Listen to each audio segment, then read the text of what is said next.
ഞങ്ങൾ റൂം എടുത്ത സ്ഥലത്ത് ഞങ്ങളുടെ തൊട്ടപ്പുറത്തെ ബെഡിൽ തന്നെ 2 ഇന്ത്യൻസ് ഉണ്ടായിരുന്നു. തമിഴ്നാട്ടിൽ നിന്നുള്ളവരാണ്, സൂര്യയും അജയും. അപ്പോൾ അത് കഴിഞ്ഞിട്ട് അവരെ പരിചയപ്പെട്ടതിന് ശേഷം ഞങ്ങൾ സ്ട്രീറ്റിലേക്ക് ഇറങ്ങി കേട്ടോ. നൈറ്റ് ഇതേപോലെ സ്ട്രീറ്റ് ഉണ്ട്. അപ്പോൾ ഇവിടെ ട്രാൻസ്ജെൻഡർ ആയിട്ടുള്ള ആൾക്കാരൊക്കെ നടത്തുന്ന ബാറും പാർട്ടിയും ഷോയൊക്കെ ഉണ്ട്. അപ്പം നമ്മൾ അതിനൊന്നും കാണാൻ നിന്നില്ല, നമുക്ക് ഒന്നാമത് ആ വൈബ് സെറ്റാവില്ല. പിന്നെ ഫുഡ് അതാണല്ലോ മെയിൻ. അങ്ങനെ ബർഗർ കഴിക്കാൻ വേണ്ടി ചെന്നപ്പോൾ എൻ്റെ കണ്ണ് തള്ളിപ്പോയി.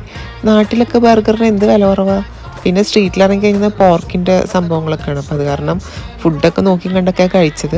പിന്നെ മണി എക്സ്ചേഞ്ച്, പൈസ എക്സ്ചേഞ്ച് ചെയ്യണമല്ലോ, നമുക്ക് ഇവിടുത്തെ പൈസ വേണമല്ലോ ഇവിടെ എന്താ പറയുക ജീവിക്കാൻ. അപ്പോൾ അങ്ങനെ 210 ബാത്തോളം നമുക്ക് ATM വഴി ട്രാൻസ്ഫർ ചെയ്യുകയാണെങ്കിൽ വലിക്കുകയാണെങ്കിൽ നമുക്ക് നഷ്ടപ്പെടും. അധികവും കാർഡ് യൂസ് ചെയ്യുന്നതാട്ടോ നല്ലത്. കാർഡ് യൂസ് ചെയ്ത് കഴിഞ്ഞാൽ നിങ്ങൾക്ക് അധികം നഷ്ടം വരത്തില്ല. നമുക്ക് കാർഡ് സ്വൈപ്പ് ചെയ്യുന്ന ഏറ്റവും ബെസ്റ്റ്. പിന്നെ നമ്മൾ പാർട്ടി റൂമിലൊക്കെ വന്ന് ഇങ്ങനെ വെറുതെയൊക്കെ വൈബ് ചെയ്തിരുന്ന്